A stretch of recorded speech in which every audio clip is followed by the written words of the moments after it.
Did you know Mike Brown? No, personally? but if I did, I would have hired him, because that's what I do. Yeah. I work on houses. I also got this food truck thing going on, and I hired the Mike Browns because nobody else will hire him. Yeah. I hire him in a heartbeat. No application, on the spot. Boom.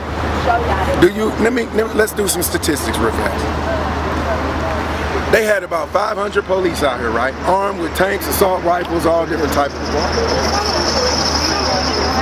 They spent well in excess of $10 million. It's probably more like 20 now, right?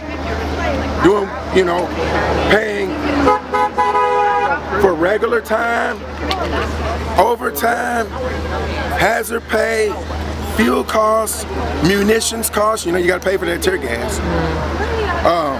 Food, you got to feed them. And drink, you got to feed them, you got to feed them and hydrate them, right? Medical costs, vehicle maintenance, upkeep. They did all of that for 500 plus officers from all over the region who mostly were out here on standby, waiting for something to happen and over responding to what really was happening, some of it, right? Now, had they taken that money, let's say the total bill that the taxpayers got to pay on this is $20 million. If they take $10 million and invest it in the derelict neighborhoods in these cities, mowing grass, tearing down vacant buildings, dilapidated properties, renovating properties that, so people can move in them, so we can reduce homelessness, right? The people that were seen on TV, the looters, the people that have us all here, they're,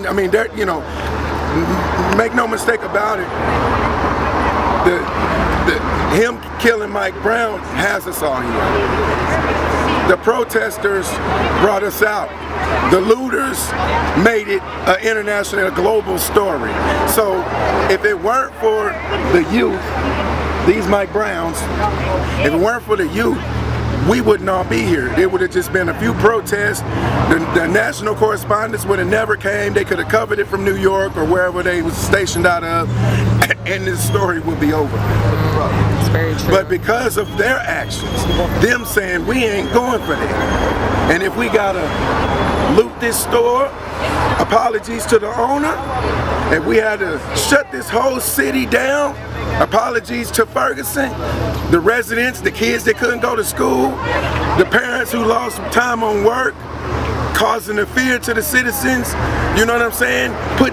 Putting people's lives at risk. You're watching BLACKTREE on TV, only on Soul of the South.